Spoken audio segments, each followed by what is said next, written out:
बातमीपत्रामध्ये आता पाहणार आहोत गावाकडच्या काही महत्त्वाच्या 50 बातम्या अतिशय वेगवान स्वरूपात सुरुवात करूया। राज्याच्या अनेक भागात पाऊस सक्रिय झाला असून मुंबईसह महाराष्ट्रात मुसळधार पाऊस बरसणार असल्याचा अंदाज हवामान खात्याने वर्तवलेला आहे। यामध्ये मुंबईसह कोकणाला खबरदारीचा अलर्ट देण्यात आलेला आहे। मे महिन्याच्या उत्तरार्धात दाखल झालेल्या मान्सूनने पहिल्याच फटक्यात मुंबईची दाणादाण उडवली। मात्र तेव्हापासून दीर्घ रजेवर असलेल्या मोठ्या पावसाच्या प्रतीक्षेत आजही मुंबईकर आहेत।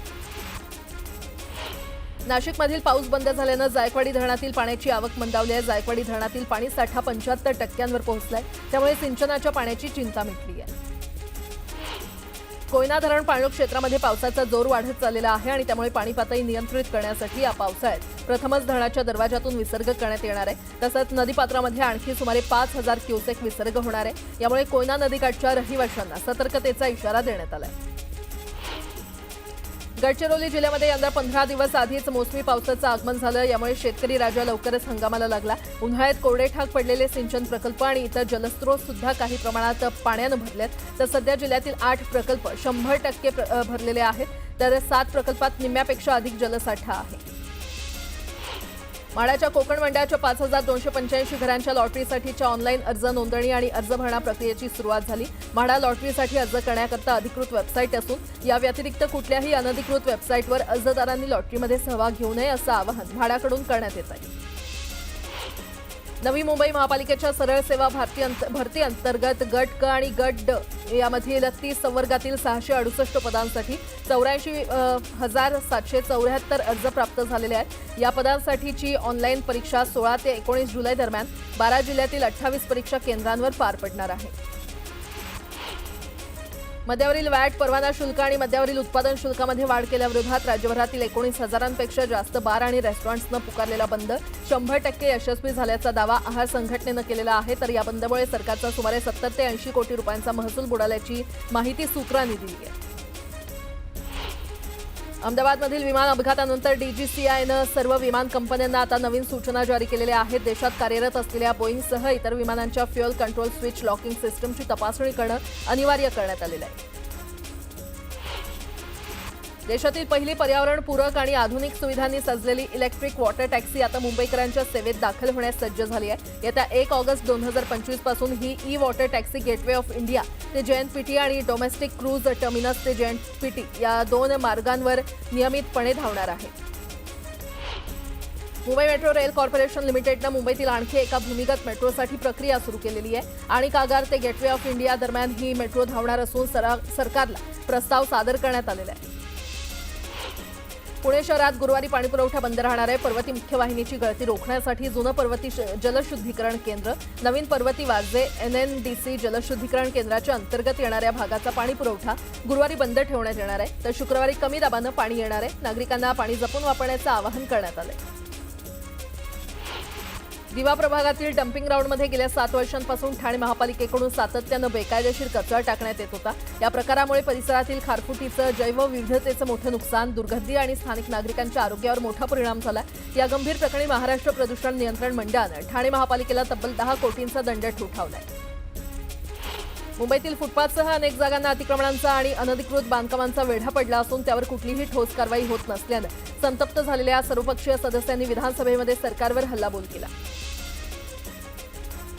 गेल्या काही वर्षात राज्यातील माता आणि बालमृत्यूचं प्रमाण कमी करण्यात यश आलं असलं तरी राज्यभरात ते एकसमान नाहीये। त्यामुळे राज्याच्या विशिष्ट भागातील नवजात आणि 5 वर्षांपेक्षा कमी वयाच्या मुलांच्या मृत्यूमागील वैद्यकीय आणि अन्य कारणं शोधण्यासाठी सार्वजनिक आरोग्य विभागानं 21 सदस्यांची जम्बो समिती नेमलेली आहे। राज्यात नोंदणीकृत विद्यार्थ्यांपैकी 50% विद्यार्थ्यांनी ITI प्रवेश निश्चित केला असून मुंबईत हा आकडा 64% पोहोचलाय अशी माहिती व्यवसाय शिक्षण आणि प्रशिक्षण संचालनालयानं दिलेली आहे।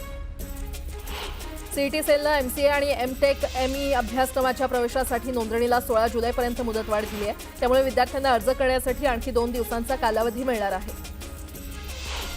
पावसाळ्याच्या तोंडावर नवी मुंबईमध्ये डेंग्यू आणि हिवतापासारख्या साथीच्या रोगांचा धोका वाढत चालला असून डेंग्यूचे संशयित रुग्ण वाढत असल्याचं महापालिकेच्या आकडेवारीमधून स्पष्ट झालंय। त्यामुळे सफाई अपनाव बीमारी भगाव या अभियानांतर्गत नवी मुंबई महापालिकेकडून विविध प्रतिबंधात्मक आणि जनजागृती उपक्रम राबवले जात आहेत।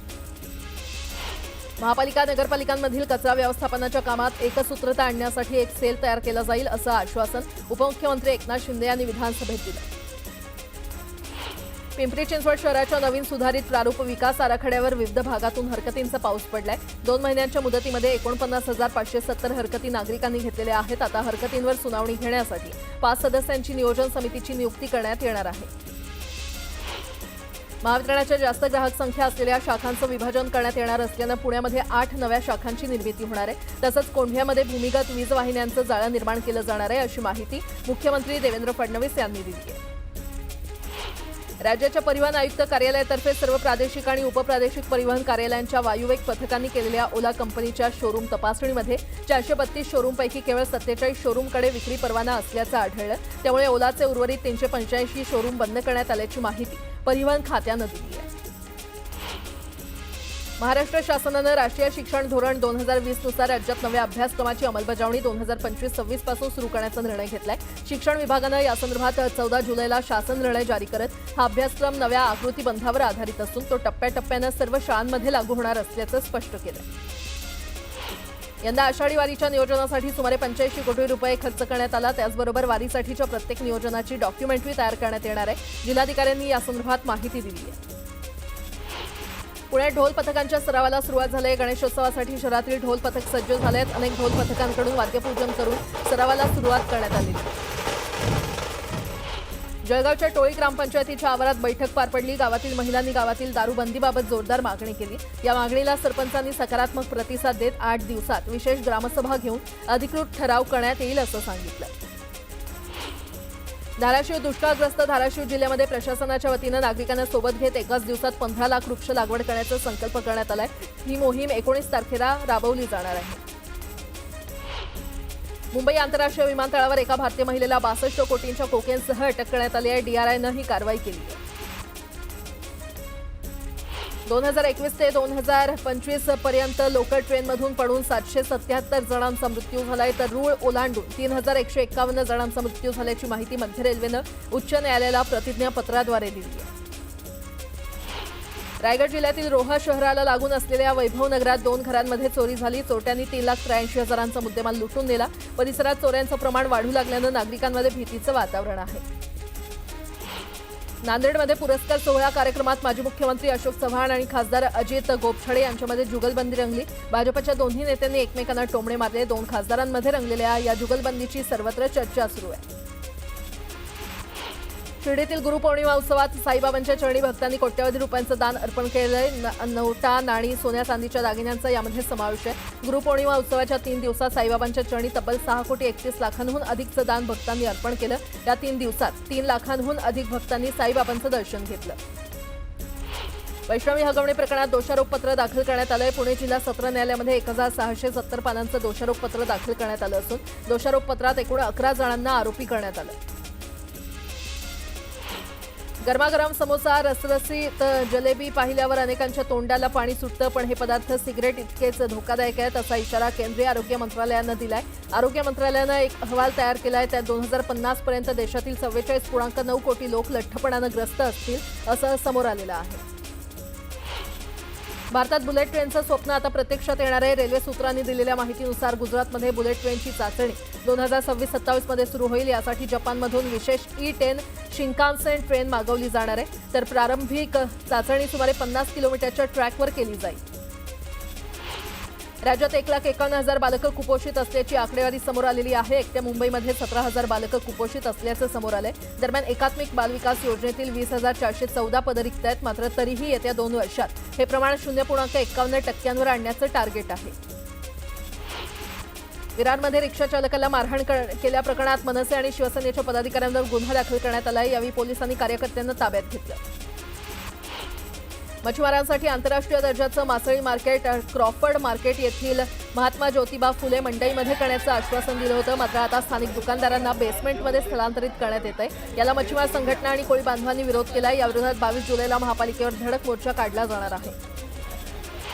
उंचावरून पडल्यानं डोळ्याला आणि डोक्याला गंभीर दुखापत झाल्यानं मोनिका भोईर या महिलेला उल्हासनगरच्या मध्यवर्ती रुग्णालयामध्ये दाखल करण्यात आलं होतं. मात्र पुढील उपचारासाठी या महिलेला मुंबईतील रुग्णालयात नेणं गरजेचं होतं. मात्र रुग्णवाहिका उपलब्ध होण्यास 5 तासांचा वेळ लागला. त्यामुळे आरोग्य व्यवस्थेच्या कारभारावर नाराजी व्यक्त होते.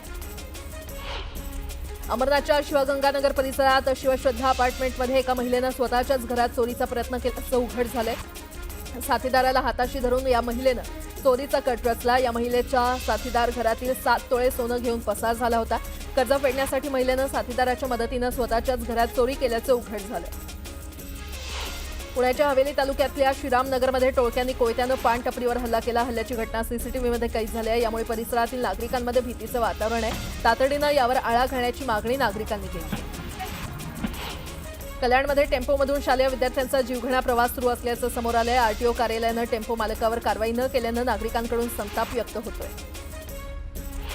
नवी मुंबईच्या विष्णुदास भावे नाट्यगृहाचं प्रशांत दामलेंनी कौतुक केलंय। राज्यातील 48 नाट्यगृहांपैकी विष्णुदास भावे नाट्यगृह क्रमांक 1 दर्जाचं असल्याचं त्यांनी म्हटलंय। प्रवीण गायकवाड यांच्यावरील हल्ल्याच्या निषेधार्थ बुलढाण्यामध्ये आंदोलन करण्यात आलं। यावेळी राज्यपालांकडे निवेदन देत आरोपींवर कठोर कारवाई करण्याची मागणी करण्यात आली।